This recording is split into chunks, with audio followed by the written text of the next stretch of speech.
Greetings. Today, let us look at Psalm chapter 4. Here, psalmist is in a danger. Unlike Psalm chapter 3, he is in a different danger. In Psalm chapter 3, he was in physical danger where thousand people surrounding him in 3 verse 6, and he is praying to God so that God would deliver him. In Psalm chapter 4, it is not that kind of a danger, but it is people spreading lie about him. They are turning the honor of the psalmist in 4 verse 2 into shame. They are turning glory of the psalmist into shame.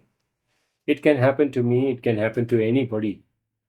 And you may be a Christian in the office, so people are spreading lies about you.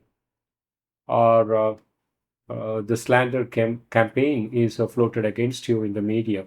It could be a church or whatever it is, where your reputation is under attack. How are you going to handle? How are you going to get out of this anxiety? And the psalmist is getting out of this anxiety, and in verse 8, he is able to sleep in peace. Sometimes we could lose our peace over it. And the way that the therapy that he used is prayer. Prayer is a great therapy, talking to God. Charles Spurgeon says a prayer should be the key that opens the day, and it should be the lock that closes in the night. And he prays to God, and he wants God to be gracious to him so that he would deliver uh, the psalmist from the distress in verse 1. And then he has a beautiful small little piece of advice to the people that are slandering. And he says, God has set apart his people. I mean, he is not arrogant about it. He is broken about it.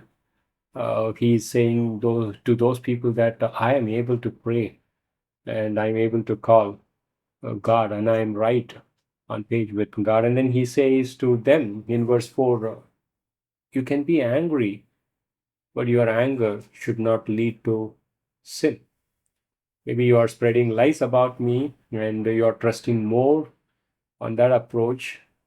And he's telling them, why don't you trust on God and offer right sacrifices and get right with God?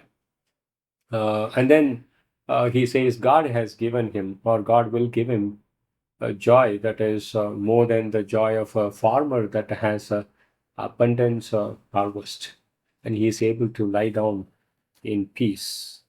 And are you going through such a similar situation? Are people taking your reputation and attacking? I think we should read Psalm chapter 4. If people are turning your honor into shame, or if they are turning your glory into shame, and you are going through such an experience of injustice, it's a beautiful psalm to apply in our lives. God bless you. Thank you.